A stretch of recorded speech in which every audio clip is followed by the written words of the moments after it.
When I found you, I saw raw, untamed power. And beyond that, something truly special.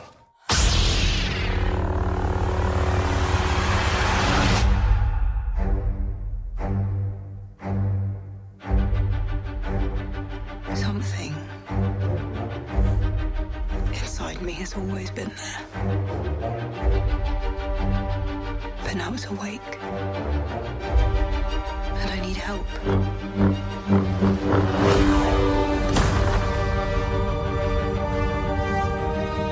I've seen this raw strength only once before.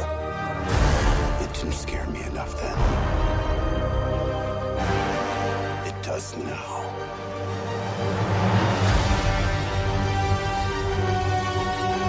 Let the past die. Kill it. If you have to. That's the only way to become what you were meant to be.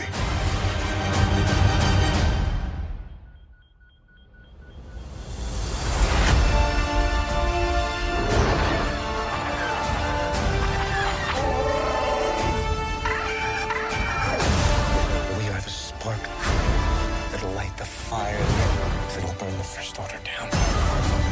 Come on! This is not going to go the way you think. Fulfill your destiny. I need someone to show me my place in all this.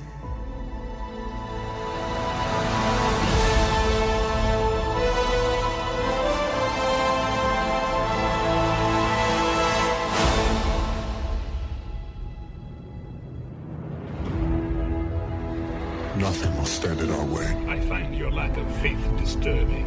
I will finish what you started. Who are you? I'm no one. There are stories about what happened. It's true. All of it. The Force. It's calling to you.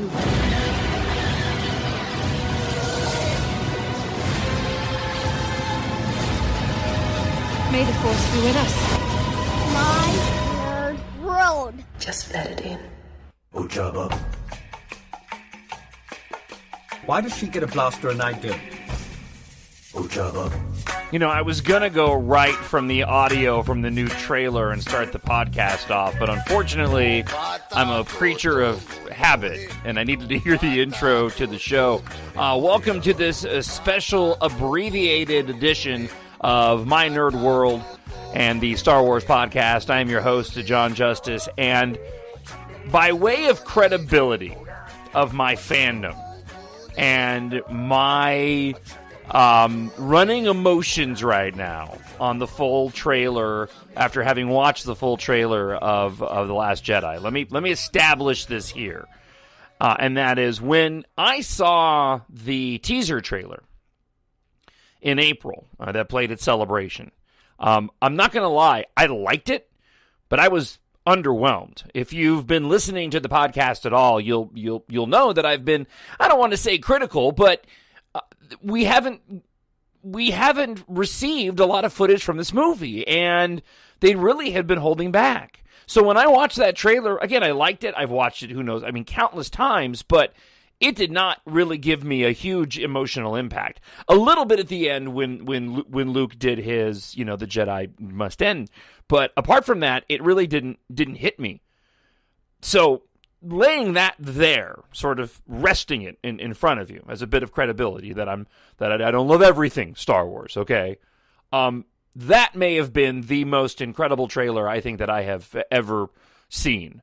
I mean, obviously Star Wars is top of my list of genres and stories and movies that I love, and that trailer was absolutely stunning. I'm stunned. It's 9:25 on a Monday night. I got to work tomorrow. I'm about 2 hours behind on my sleep schedule, and I honestly don't know how I'm going to be able to go to bed. And so hopefully spending a few minutes here with you to kind of purge myself, so that I can get off to bed will help. I know why they've been holding back now. I get it. We know the runtime of this movie at 2 hours and 35 minutes, and they've created something special. And that's what I want to key in on. I'm not going to get to a ton of specifics. I'm going to kind of just go with my emotions right now based off of what I saw and talk a little bit about my day of getting tickets and just why it's so great. It's so great to be a Star Wars fan. It really is. It's just... It is such a wonderful thing that George Lucas created based off of these old tales and stories and mythology that we all know, the themes, love, hate, falling, redemption, family, fathers, mothers, brothers and sisters. I mean, these are just the things that make Star Wars so incredibly wonderful. And it's amazing to be experiencing Star Wars the way that we can now in moments like this, because we talk a lot on the show that I do Monday through Friday here in Minneapolis. It's a news talk show, and we talk a lot about social networking. And it's got its pluses and it's got a lot of negatives. And there's a lot of dehumanizing that I think goes on within social networking. And we have a difficult time working through so many opinions that we usually in the past didn't get exposed to prior to Facebook and Twitter. And it's a difficult thing to wrap your head around. It's moments like now, though, where it makes it so great because we all come together. And I'm getting tweets and I'm getting texts from friends and family in the middle, and I'm watching this with my family on the couch, and it is just such a wonderful experience. And I was so pleased with what The Force Awakens did, with what J.J. Abrams did, and I'm staring at the poster right now. But I've said all along that, this was the risk. This was changing the game. And that trailer was pure Star Wars, but a Star Wars that didn't look like a Star Wars we'd seen before, even with the elements that are in there. Even to the poster that got released tonight, it's just incredible. So, just real quick, let me talk a little bit about my experience for the day, and then I'll just mention a few things about the trailer, and then once I've got some chance later on this week to dissect it, and I get through my work week, we'll sit down and do an official episode number, 96 of the podcast. This one's going to be extra. I'm not going to throw a number on it. But, we've been waiting for this day, and we thought we were going to get the poster yesterday on Sunday, and we didn't. And we got word today throughout the day that more than likely the poster was going to be coming sometime before the tickets went on sale and the trailer dropped this evening. And sure enough, Rian Johnson did a interview on this new Twitter show, What's Happening or something like that, and that's where they went and dropped the trailer or the poster. And right as they did that, the tickets went on sale. I've been on my iPad for I think probably since about 4 o'clock. Did some stuff with the family today to kind of soak up my time and got my work all done, and have been refreshing my iPad and computer. And I actually came downstairs right when the Vikings game started to get the podcast ready and get a few other work things done for the show tomorrow. And it was in that moment that the tickets went on sale. So I was able to get 4 tickets for the family to this special fan event on opening night, December 14th. And then I got tickets for me and Melinda, my wife, for Friday after the show at the theater right across the street from the radio station. So I was so blessed to be able to get the ticket portion out of the way, because they were selling out fast. The local theater that we go to, I went on and hopped online after I purchased my other tickets just to see what was available, and they were already gone. So, when you've got the reserved seating, they go fast. So I was so pleased to be able to get it kind of all out of the way and to sit back and watch a bit of the game and then just wait and tweet about the game and tweet about waiting for the trailer and just be in that moment and just enjoy it in the run-up to watching this trailer. And then had, Kyle and Melinda and Logan all came down, and, we all just sat there and watched this with 2 minutes and 30 seconds unfold. And that was just an incredible amount of footage. And I know now why they've been holding back. And this is one of the few moments where I almost don't want to see more. And I know that I'll watch whatever they put out there. And I know when that international trailer drops and there's more footage to show, I know that I'm going to watch it. But with everything that Disney has gone through, right? With the turmoil that hit Rogue One, that, was talked about a lot with the reshoots and Tony Gilroy coming in and helping to massage that movie. It was clear that Disney needed to do some massaging over the movie that Gareth Edwards had made, and he was a good sort of company guy to let him do that.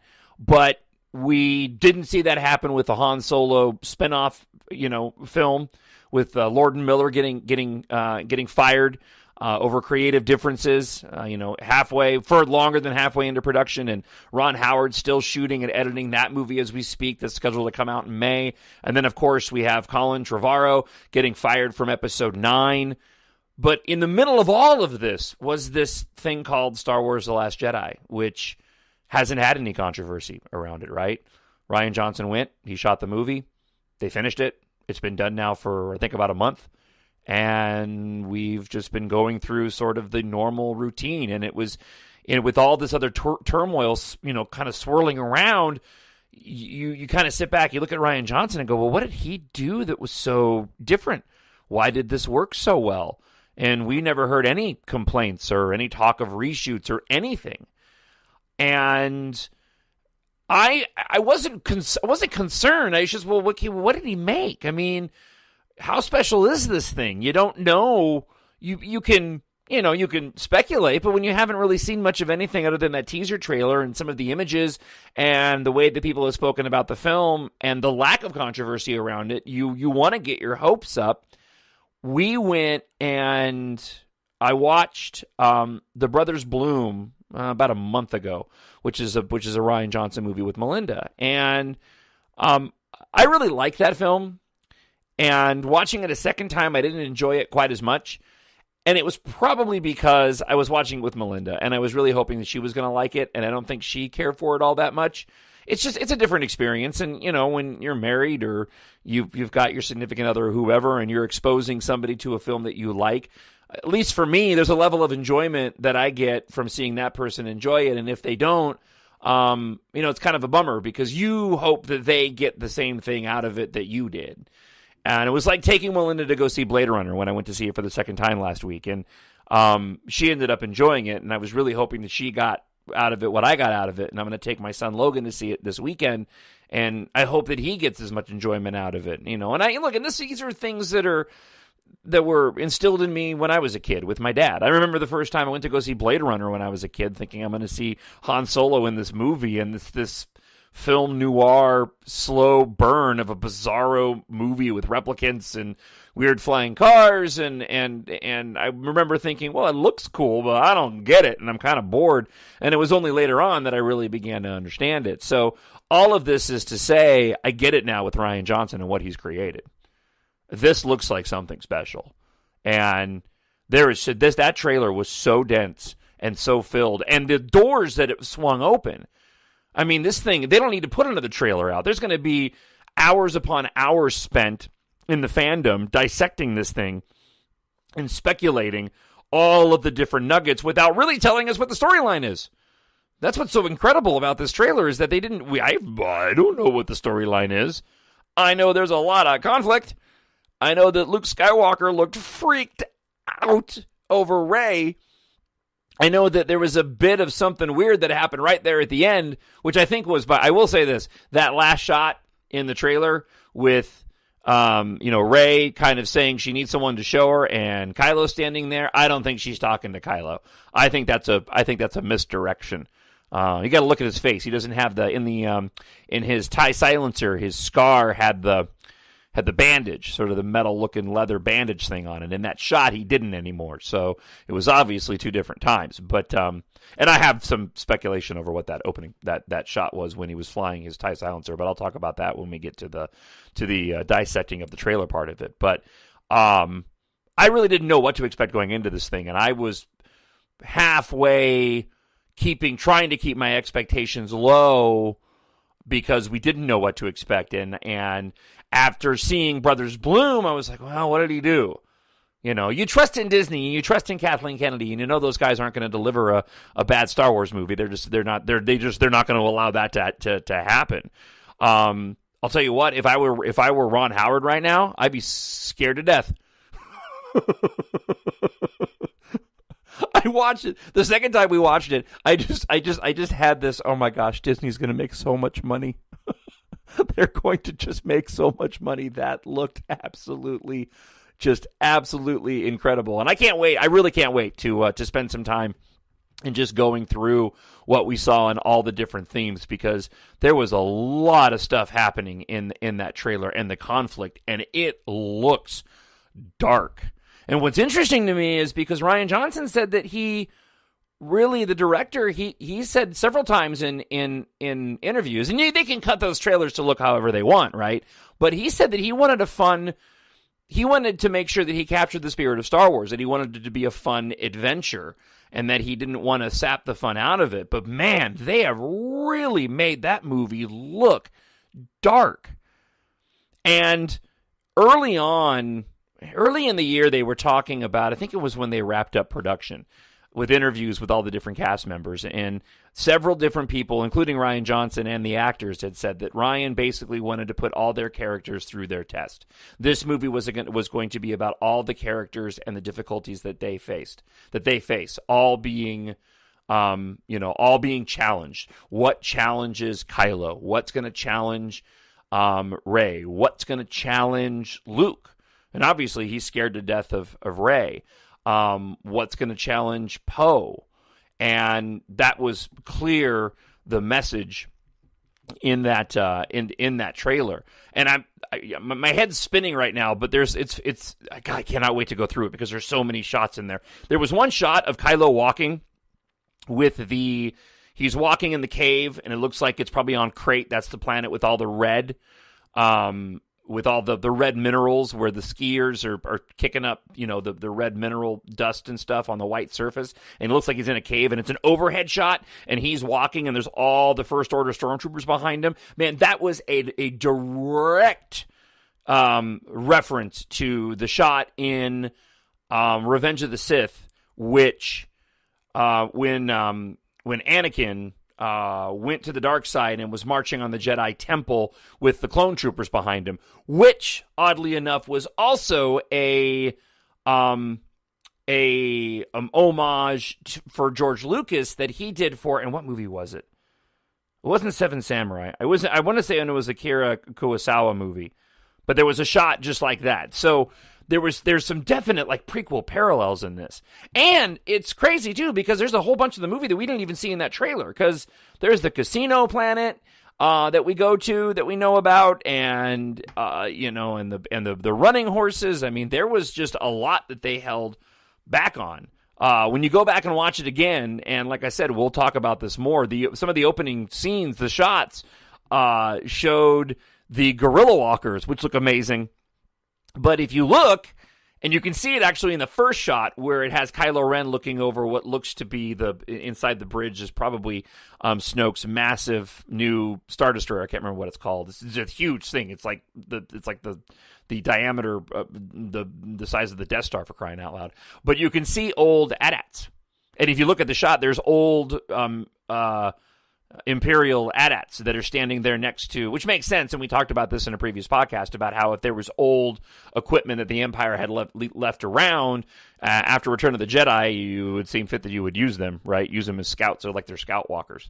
And the fact that we also saw Kylo Ren's command shuttle, and the big winged ship from the Force Awakens, and I didn't think we were going to see that again, and it's on the poster, for crying out loud. All right, I'm texting Drew and Sam, and I'm not going to go into work tomorrow. All right, yeah, I got to wrap this up because I got to get to bed because I do have to work, and I was not feeling great. My back was hurting earlier today, but that's besides the point. So there will be another podcast probably later in the week. and when I have some time to sit down and really go over the trailer itself. I was going to get together with Drew and Sam, but we talked about it today, and it doesn't sound like they're going to be able to join me. Timing's just not working out between now and then. So we'll do a full sort of breakdown and thoughts, and I doubt I'll go frame by frame when I do the next podcast, because I'd like to just kind of do an overview, and I want to talk a bit about the themes and the stuff that was said, because there's a lot to unpack in that. And boy, Luke Skywalker, man, I didn't realize how much I wanted to see him. There's one of the greatest quotes I've heard about Steve Jobs and Apple was that Steve Jobs created products that we didn't know we couldn't live without. I love that quote. I didn't know that I was missing Luke as much as I did until I heard him talking, and he was looking all scared. And it makes sense now that Mark Hamill was saying that he initially fundamentally disagreed with what Rian Johnson had done with his character. And we get it now. He looks like a broken, scared dude, and he's freaked out of Rey, and that's going to be just great. So, hey, look, thanks so much for checking out the podcast, and I wish I had more time, but my sleep is important to me, and 2:30 comes early. So I'll be back later on this week. If you want to drop me an email, talkshownerd@gmail.com. Subscribe, all the usual places, Spreaker, Stitcher, Podbean, iTunes, and talkshownerd again at gmail.com. Follow me on Twitter at Jon, Jon Justice. So I'm going to go watch this about like 8 more times, and then try to get some sleep. And I will talk to you later this week, unless you happen to check the show out, in which case I'll be talking to you tomorrow, where you'll be able to hear in my voice as I try to hold back and talk about like politics and the world, and not talk about Star Wars The Last Jedi and that trailer. So we'll talk to you again later on this week. And until then, may the Force be with you always. My Nerd World.